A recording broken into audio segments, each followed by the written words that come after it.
اعوذ باللہ من الشیطان الرجیم بسم اللہ الرحمن الرحیم وبہ نستعین انہ خیر ناصر ومعین اما بعد فقد قال رسول اللہ صلی اللہ وآلہ وسلم بسم اللہ الرحمن الرحیم لکل شیء زکاۃ وزکاۃ العبدان الصیام۔ ناظرین کرام، السلام علیکم ورحمۃ اللہ وبرکاتہ۔ یہ ہماری مختصر سی تقریر کا عنوان ہے فطرے کی فضیلت۔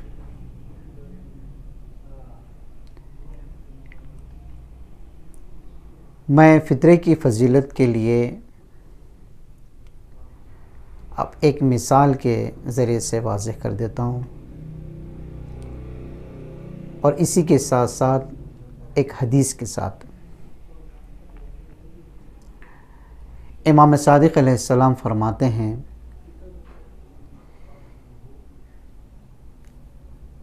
کہ بہت سی چیزوں کی خداوند عالم نے زکوٰۃ رکھی ہے، اسی طریقے سے خداوند عالم نے ہر چیز کو دوسری چیز پر تکمیل بخشی ہے۔ یعنی ایک چیز جب تک وہ دوسری چیز سے متصل نہیں ہوتی، یا جب تک وہ دوسری چیز اس سے مل نہیں جاتی، وہ چیز کامل نہیں ہوتی۔ وہ یوں کہ مثال کے ذریعے سے واضح کر دوں، یعنی انسان کا مال پاک ہوتا ہے، انسان کا اناج، حیوانات، یہ سب چیزیں تصفیہ ہوتی ہیں، پاک ہوتی ہیں جب انسان زکوٰۃ دیتا ہے۔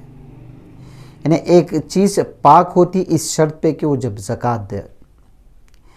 اسی طریقے سے امام صادق علیہ السلام فرماتے ہیں کہ جس طریقے سے مال کا تسویہ زکوٰۃ کے ذریعے سے ہوتا ہے، اسی طریقے سے بدن کی زکوٰۃ، جس طریقے سے میں نے حدیث آپ لوگوں کی خدمت میں عرض کی کہ بدن کی زکوٰۃ روزے کے ذریعے سے ہوتی ہے، اسی طریقے سے امام صادق رسول اللہ صلی اللہ علیہ وسلم نے یہ حدیث فرمائی ہے کہ ہر چیز کی زکوٰۃ ہوتی ہے، اور ابدان یعنی بدن کی زکوٰۃ روزہ ہے۔ اسی سے ملی جلی ایک اور روایت امام صادق علیہ السلام سے ہے۔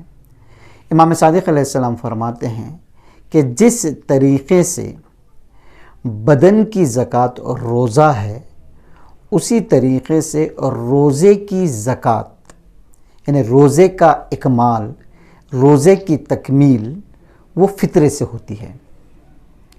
یعنی جس طریقے سے اور ایک مثال دے کے آپ کو واضح کر دوں کہ روزہ ہے، روزہ اس وقت تک تکمیل نہیں ہوتا، اس وقت تک کامل نہیں ہوتا جب تک آپ افطار نہ کر لیں۔ جیسے ہی افطار آپ نے کیا، روزہ کیا ہوا؟ تکمیل ہو گیا۔ اسی طریقے سے بہت سی چیزیں، آپ اور ایک مثال واضح کر دوں، یعنی آپ نے نماز پڑھی، نماز پڑھنے کے ساتھ ساتھ نماز اس وقت تک تکمیل نہیں ہوتی جب تک آپ تشہد و سلام نہ پڑھ لیں، اس وقت تک آپ کی نماز تکمیل نہیں ہوتی جب تک آپ 2 سجدے ادا نہ کر دیں ہر رکعت میں، اس وقت تک نماز تکمیل نہیں ہوتی جب تک آپ نماز سے پہلے وضو نہ کر لیں۔ یعنی ایک دوسرے کا اتصال ہے، یعنی تکمیل ہونا ایک شے کا، ایک واجب چیز کا، ایک نماز کا تکمیل ہونا، کامل ہونا دوسرے رکن کے ساتھ ہوتا ہے۔ یعنی مثال کے طور پر جب تک آپ ایک مثال جس طریقے سے میں دے رہا ہوں، جیسے آپ نے جب تک آپ نیت نہیں کرتے اس وقت تک آپ کی نماز تمام نہیں ہوتی، جب تک آپ قیام نہیں کرتے اس وقت تک آپ کی، یعنی یہ ساری چیزیں جب مل جاتی ہیں، ایک دوسرے پہ متصل ہوتی ہیں، تب جا کے نماز کامل ہوتی ہے۔ اسی طریقے سے امام صادق علیہ السلام فرماتے ہیں، کیا فرماتے ہیں کہ انسان کا رمضان، انسان کے روزے اس وقت تکمیل ہوتے ہیں جب انسان فطرہ دیتا ہے۔ یعنی روزوں کی تکمیل، روزوں کا اکمال، یعنی روزوں کا اکمال ہونا، تکمیل ہونا روزوں کا اس شرط پہ ہے کہ جب آپ فطرہ دے دیں۔ آپ فطرہ جب تک نہیں دیتے اس وقت تک آپ کے روزوں کی تکمیل، اکمال نہیں ہوتی۔ یہ ہے امام صادق علیہ السلام کی حدیث۔ امام صادق علیہ السلام فرماتے ہیں، کیا فرماتے ہیں؟ یعنی ہر چیز کی تکمیل ہے، ایک دوسرے پر اتصال ہے، ایک دوسرے کے ساتھ اتصال ہے، متصل ہیں۔ اسی طریقے سے روزوں کی اکمال، روزے اس وقت تکمیل ہوتے ہیں جب آپ فطرہ دے دیتے ہیں۔ اب اسی کے ساتھ ساتھ یہ تھی روزے کی فضیلت، یہ تھی فطرے کی قدر و قیمت۔ یعنی اس سے یہاں سے پتہ چلتا ہے، یعنی فطریہ واجب ہے، فطرہ واجب ہے، اس لیے کہ روزے جس طریقے سے واجب ہیں اسی طریقے سے فطرہ بھی واجب ہے۔ یعنی وہ روزوں کی تکمیل فطرے کے ذریعے سے ہوتی ہے۔ اس لیے کہ میں عرض کر دینا چاہ رہا ہوں کہ بہت سے ہمارے خیالات میں، ہمارے ذہنوں میں یہ ہوتا ہے کہ فطرہ اتنا معین نہیں ہوتا، مستحب نہیں ہے روزہ، یہ جو ہے فطرہ واجب فطرہ ہے۔ اب بات یہاں پہ آ کے رکتی ہے کہ ہم فطرہ کب دیں؟ ایک قسم کی زکوٰۃ ہے فطرہ، واجب، پروردگار نے واجب قرار دیا ہے۔ اس کو ہم بہت سے ہلکے سے لے لیتے ہیں، ہلکا نہیں لینا ہے، اس لیے کہ واجب فطرہ ہے۔ اور یہ روزوں کی تمام ہم نے جتنے بھی ہم نے 30 روزے 29 روزے جو ہم نے رکھے ہیں وہ جو ہے تکمیل نہیں ہوتے جب تک آپ فطرہ نہ دیں۔ تو لہٰذا فطرہ واجب بھی ہے اور اکمال اور تکمیل جو ہے روزہ بھی ہے، ماہ مبارک رمضان کے روزے بھی ہیں۔ اب فطرہ کب دینا ہے؟ فطرہ جو ہے یعنی جیسے ہی آپ عید کا چاند دیکھتے ہیں اس وقت سے لے کر عید فطر کی نماز تک، نماز سے پہلے آپ فطرہ دے دیں، فطرہ ادا کر دیں۔ ہاں، بہت سے لوگوں کے ذہن میں یہ سوال آتا ہے کہ فطرہ جو ہے ہم نماز کے بعد دے سکتے ہیں یا نہیں دے سکتے، یا آپ فطرہ نکال دیں نماز سے پہلے، چاہے آپ مسکین یا حقدار یا اس کو جب ملتا ہے اس وقت تک اس کو پہنچا دیں۔ یہ فطرے کا وقت ہے۔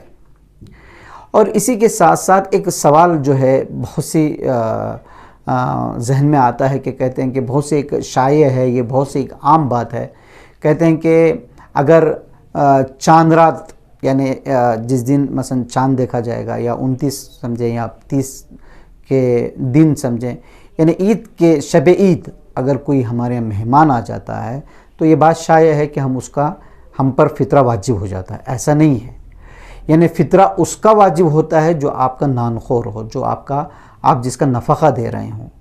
مہمان ایک مرتبہ آئے اور مہمان چلا جائے تو اس کا فطرہ واجب میزبان پہ واجب نہیں ہوتا۔ اب آئیے جو ہے فطرہ کن لوگوں پر واجب ہے۔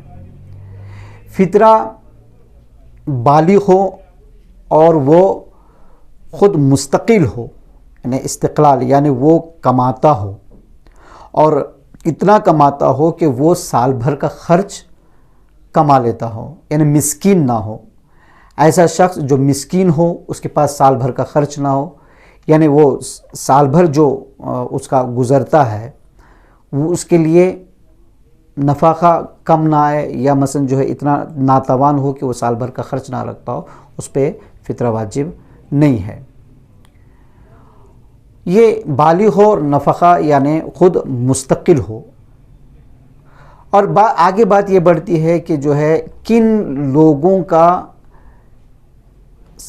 جو فطرہ واجب ہے، یعنی مثال کی طرف جو ہے ایک عاقل بھی ہے اور نفقہ اور کماتا بھی ہو، اور وہ خود مثلا جو ہے فطرہ دیتا ہو، اور بہت سے ایسے افراد ہوتے ہیں کہ دوسروں کا بھی فطرہ ان کے اوپر واجب ہو جائے، یعنی کیا، جن کا نفقہ وہ دے رہا ہو اس کا فطرہ بھی اس کے اوپر واجب ہے۔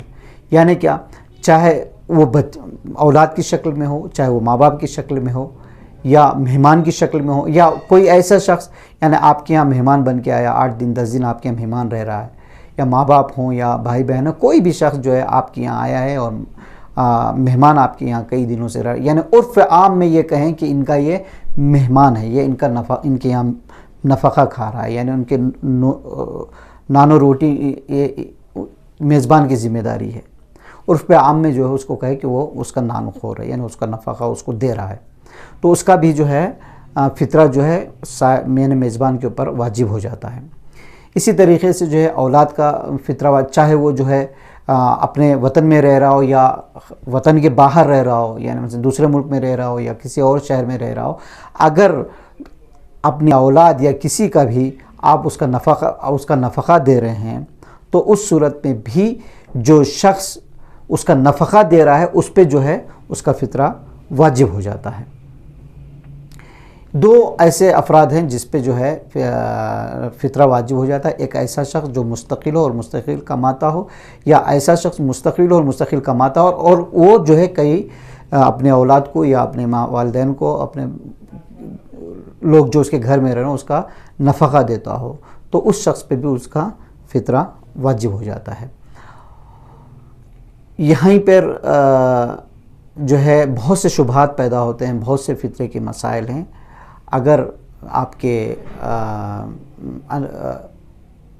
اگر کوئی سوال کرنا چاہے تو وہ کسی عالم دین سے رابطہ کر سکتا ہے۔ السلام علیکم ورحمۃ اللہ وبرکاتہ۔